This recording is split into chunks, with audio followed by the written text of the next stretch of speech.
Thank you very much, Greg, and thanks, Akash. Really interesting session. I liked Akash's comments at the end about not sort of chasing whatever sort of technology happens to be in fashion at the moment. And look, I know as an industry that has happened in the past. I just remember the 3D bandwagon when suddenly everybody wanted to create 3D content, and that didn't quite pan out the way that it went. Also interesting to hear about sort of blockchain and potentially in our future. I wonder whether blockchain is going to be something that we start talking about more as time goes on.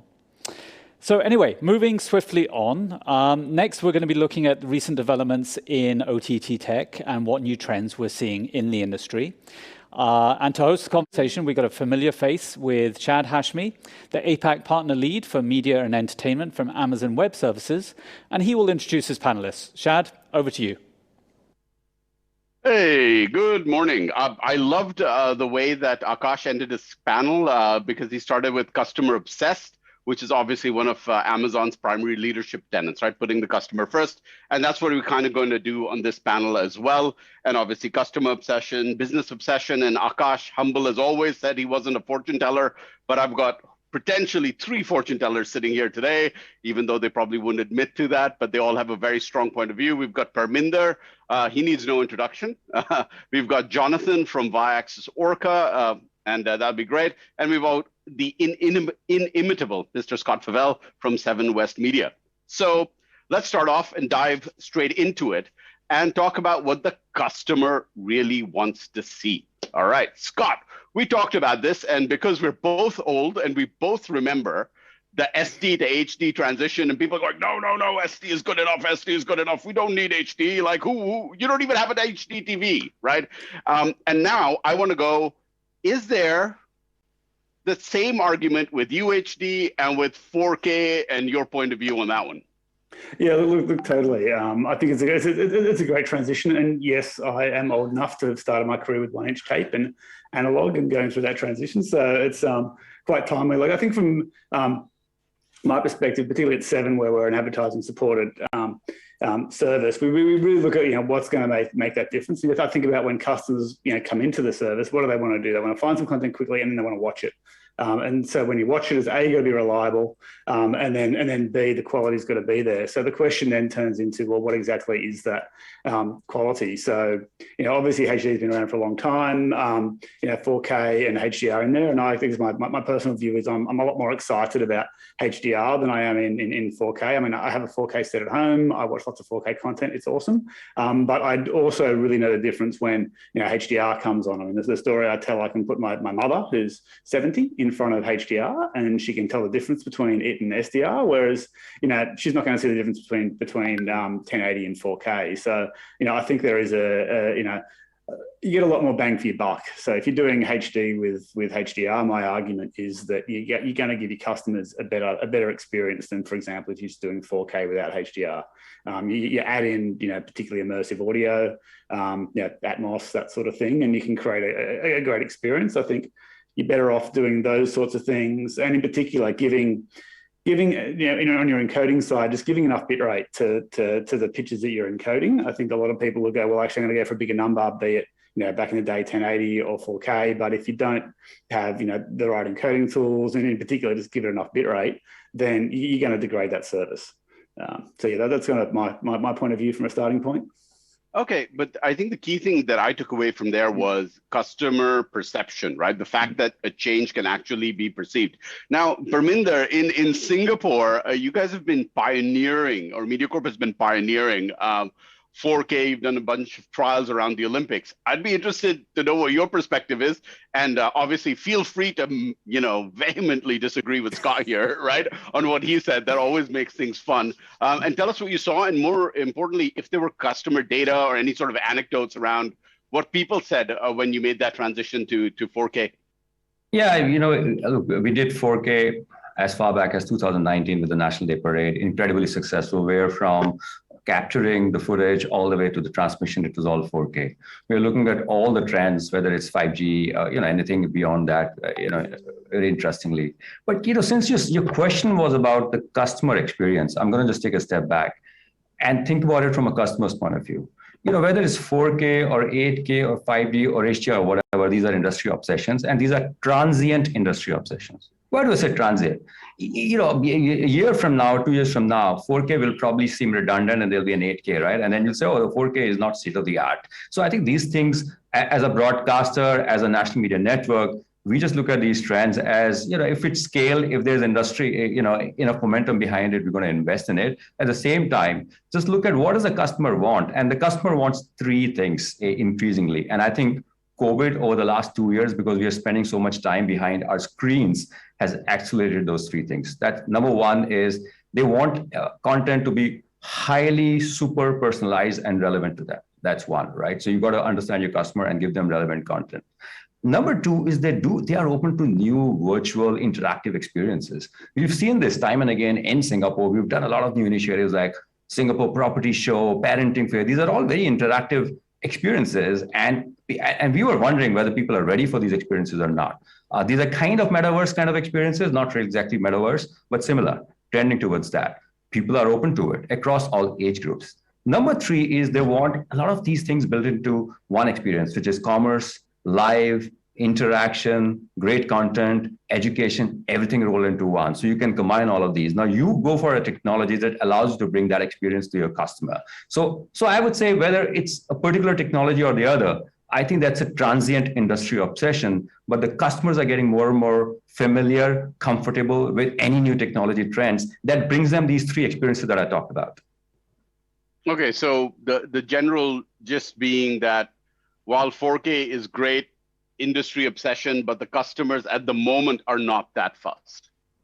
I would say they are ready to lap it up. We have to see if there's enough scale behind it or not, which is why we've not gone fully into it as yet. But we'll be ready. We'll be there as and when we think the scale is there. But there are different ways to bring those experiences to the customer even now, even if you couldn't go full 4K. Okay, so yeah, so the incremental gains are not in going 4K, but in combining experiences. Jonathan, I'm going to come to you. Do you have any interesting thoughts or anything on industry experiences, and especially around quality of the picture itself? I completely agree with my two colleagues over here. I agree with what Parminder said. Also, from a viewer's point of view, it's very clear that they want good content, ability to find it in a very easy manner, hopefully personalized, highly personalized, a large, broad set of shows or providers coming together in a single interface, an easy to use interface. I think very, very similar to what Parminder said, that again, these technologies evolve, of course. Major technology leaders and changes come from the sport industry, for example, that bring us all of these better resolution, a better experience, and they drift into our everyday experience. I think my mom also would have a tough time to see the differences, but I definitely will. Okay, so the thing I'm going to take away before we switch to our next trend out of this one is that if you're lucky enough to have a grandmother and you show her an HDR picture, she will smile and go, wow, I haven't seen anything like that before. And I love Parminder's quote. I'm going to use this often, transient industry obsessions. I love it. Okay, so we're going to do there. But what most of us did say here was something around customer obsession again and content personalization. So I want to jump into this one now, right? Because this is a big trend that at AWS we're seeing, and we're seeing everyone talking about it differently and in different stages. And that's round about using artificial intelligence, machine learning, and I'm going to toss a whole bunch of buzzwords, and then we can talk about whether they're just buzzwords or what's behind them, like data lakes and warehouses to form, lake houses, right? And all of these terms around collecting user data.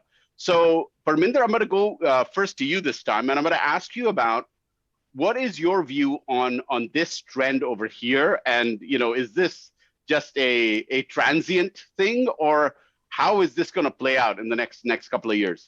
No, it's not a transient thing. It's for real. And there are two ends of the spectrum. When you talk about data, when you talk about using machine learning for better customer experiences, there are two parts of it.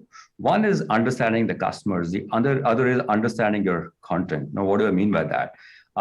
If you are a provider media network like us, and you have different touch points with your customer, you cannot have isolated data points, isolated pictures, isolated images of your customers. You have to be able to unify it and be able to create and draw a composite picture of your customers so that you understand their journey throughout the service offering that you have and are able to make some correlation between the different services that we provide them. So for instance, we have, let's take an example. We have CNA and we have, which is the news.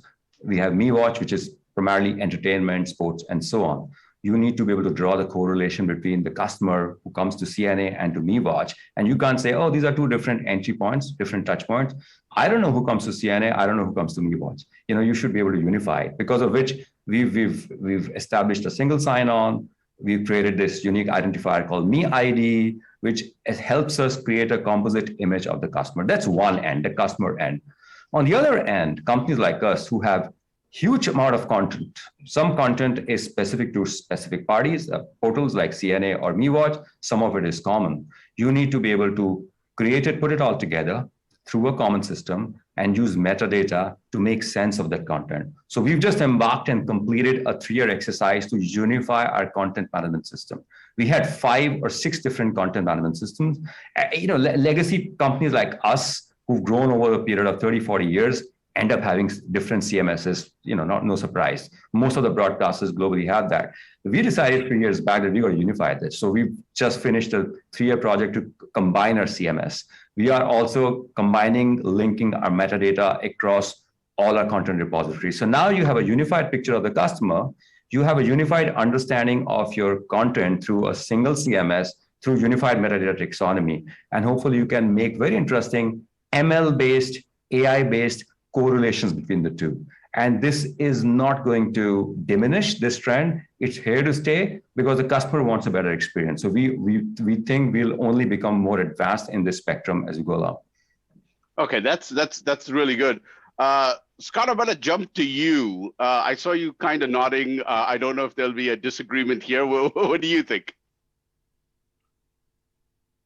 Pardon me. Look, I completely agree. I think if you're not personalising, your customer experience now, you're really not in the game. And it's particularly for us being an advertising-supported service. If we're not able to very much target the content and target our advertising, we're really not in there. So there's ways we do about that. Is you talked about data lakes and lake houses and things, and one of the things we do is make sure we've got a common data pipeline. So we have an agnostic pipeline that comes from the end devices, right up into our infrastructure, flowing into our warehouses. So we can then, funnel that analytics wherever we need it to go. In some cases, it's our own data lakes and warehouses. In other cases, it's measurement providers in Australia. It's OzTam, which is going into the VOZ converged analytics and plus a number of other systems. So a really key thing for us is to have a common data pipeline that we can then just plug in adapters and send it wherever it needs to go, because every time we turn around now, there seems to be somebody else that needs to get a copy of this data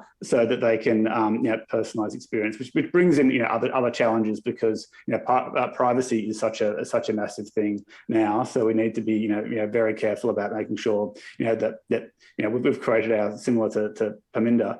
We've got we call it a swim ID, a seven ID, and so we've got to make sure that's appropriately abstracted, so that whenever we're combining data sets or things like that, then that it is very much isolated, and we're respecting our customers' privacy. Because if we lose that trust, then we haven't got anything.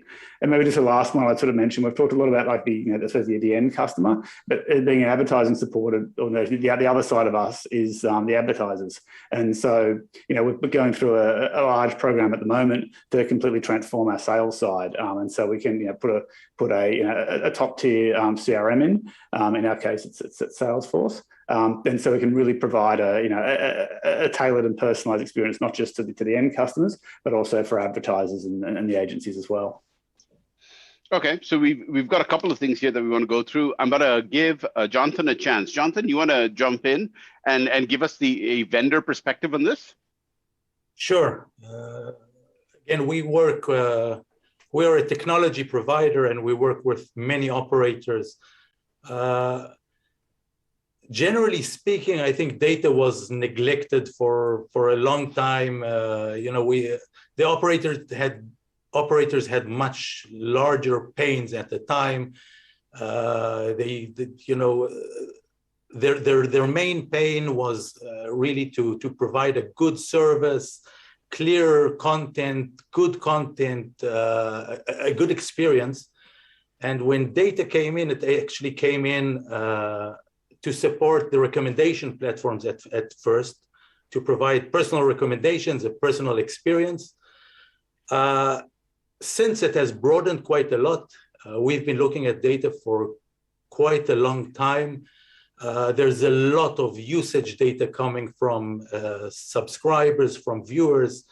They've been performing searches. We know what is of interest for them. There's a lot of insights that can be deducted from their behavior, from their viewing behavior. We have a group of data scientists that bring us really great insights. For example, you can look at the home composition, and you can identify a new child being born in a house just by looking at the viewing trends that suddenly change. Taking this data, so of course we're talking about personalization and personalizing the viewing experience and providing the viewer with this content that the operator really invested in, and bringing him the content that is of interest for him. And again, on the other side, something that Scott mentioned, today we see a huge opportunity with the target advertising business, which is another option for the operator to tap into additional revenues that before were not seen. So again, taking all of the data that exists and can be analyzed, it gives us a great opportunity to provide tools to target and to elevate the value actually of the customers towards the operator, and to gain more revenues out of the service, especially as today we know that the service revenues are actually dropping. The competition is very high. It's not an easy market today. Right. So I'm gonna just wrap here really quickly, is because the one thing that I want to try and get to as well with Parminder especially is, like, we talk about data lakes, we've talked about warehouses, we've talked about customer relationship management systems, we've talked about deriving insights. The one thing I want to get to here is, like, that's a lot of technology, but we cannot forget that the people who can actually drive these systems are, as close to rocket scientists as I've seen in a long time, right? This is not a simple thing to do. And while, there have been moves to make this simpler and more accessible, that's not readily available yet, Parminder. So the question I have before we switch to the next topic, which is related, is how do you find the people to drive the tech to actually do this? And is that another trend that we have to also talk about? Parminder. Yeah, that's been a huge topic and a bit of an issue, honestly, especially over the last couple of years, because for two reasons. One, I think just generally COVID has made mobility a bit of a problem, right, across borders. So the sum total of talent you have in any particular geography is constant. So you have to find within that. That's number one. Number two, because there are several new companies, startups, funding, deal flow has been at the highest. So you really have to compete for talent with, a lot of new money, venture capital money, right? So, and that's not been easy. So, when you talked about churn earlier on, Shad, you were talking about the customers, but I would say churn in terms of employees and just movement across companies is a huge thing. It's the number one obsession that I have, that we deal with, and we have to just navigate that. Because the other thing that I feel, and I'm going off course a little bit, but please allow me here, is that the talent these days have no qualms of spending a year or two in a company and then getting to a certain stage and moving on, right? Whereas I'm a bit old school. I would say that, you got to have some stability, spend 3 to 4 years at least, right? And then contribute. So it's a huge thing. And then, so combine this trend with how fast the technology is changing and all the things that we've just talked about. So you have new devices coming up, new operating system coming up. How do you make sure that you put the two together and you have a workforce that can really provide you the best services or products which are relevant for that particular time of the year, of the season? Because that need will also change probably 6 months from now. Today we are talking about 3 or 4 systems on connected TV. Yeah. A year from now, it's going to be totally different. So it's a huge thing. I don't have a perfect answer for you, but you just got to be agile. You got to have a project-based approach to approaching this. You can't have roles that are permanent. You got to just get people for a project rather than give them a permanent definition of this is who you are, and for the next 3 years, this is what you're going to do. No longer do we have that luxury anymore. Yeah. No, I definitely think that, right? And this is something that we will come back to. But there's a trend around a skills deficiency in this area, which even though we may want to be completely aware about our customers, we can't do that. This is made worse by the fact that as much as we would love the days when there was one television channel, and I'm sure all of us remember those days when you tuned into the cartoons at 4 o'clock, right? But now there's a plethora of choice, right? Like you've got everything, and there's even more need to have data to keep people sort of in your ecosystem, so to speak. But maybe that's an old school busted notion, right? So Jonathan, the other big trend I want you to address, especially, is around super aggregation, right? Where, we've got all these little islands, like are they going to form a United Nations of services somewhere? And what are you seeing in the industry there? So that's completely a huge trend that we see recently. Many content providers coming around, appearing with big libraries with very good content. 7-8 years ago, a lot of the operators were terrified. It's a strong word, but they were intimidated by these content providers and the entry, for example, of Netflix into their markets. They thought they would have a fierce competition. Today, it's turning into more of a cooperation. It's an opportunity for operators to add to their existing content, very good content from other content providers. The main challenge on the technology side is to turn it into a seamless experience, to integrate it into their platform. And for that, there are actually 3 main areas that they need to work on. The first one is to provide the subscribers with a single sign-on experience so that when they come into the service, they do not need to feed in any username or password. And again, the platform already knows them because it's the operator platform. And that way they actually keep the subscriber in their realm. What we see from again, there are different levels of super aggregation and deep linking, and that's what we call.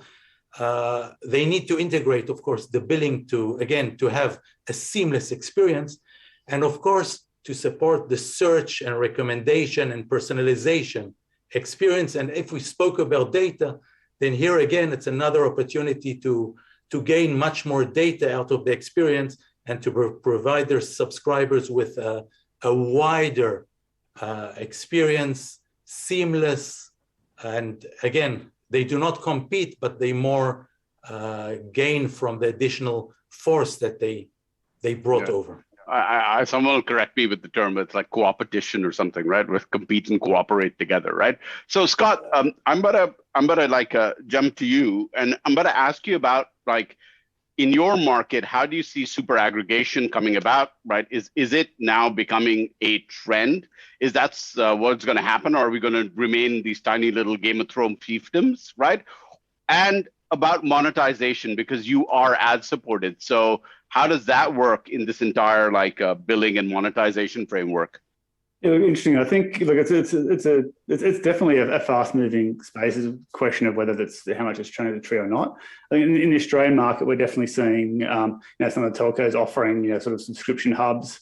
So do that kind of bundling things together, and to be honest, it reminds me of that old Jim Barksdale quote, which is there's only two ways to make money: bundling and unbundling. And I think we've gone through the unbundling phase, and we're going back into bundling. I was in pay TV for about 15, 20 years, and and that was effectively it was that's what we did. And then it was we'll have all these SVOD services, and it's be all a la carte. And I remember at the time we were saying, but you can't create this content offering for $20 a month. And so I think we're seeing that now. You're seeing a lot of subscription fatigue, and it does lead to that churn we were talking about earlier, because people come in to watch a program, they'll watch that and then they can unchurn. So yeah, in the Australian market, we're definitely seeing some of the telcos getting into that game, and I think. To be honest, I think they're well positioned to do it because they've got a lot of customers, they've got a direct relationship with them, and so they can manage that. So there's definitely a space there. Because in terms of your point about advertising, for us we are somewhat separated for that, but it then does have a flow-on effect because if you bought into that the subscription management side, going in there, you're seeing it's effectively advertising because you're seeing other services you can subscribe to and I'll get them there front and center, and you see a very similar thing with a lot of the apps like Apple TV and Amazon Prime. I watch it on an LG TV, but inside those apps you can then subscribe to other services. So it does give, I guess, the subscription providers a little bit more advertising, whereas for an advertising supported provider, then we're not getting that exposure there, so we have to work all that much harder. Okay, so there's definitely something around multi-monetization models in there, and that's where probably that entire back-end system becomes very key, right? So as we are at the 4-minute mark, I'm going to go to everyone for about a minute 10 and ask them for something that we haven't talked about that they think is a trend.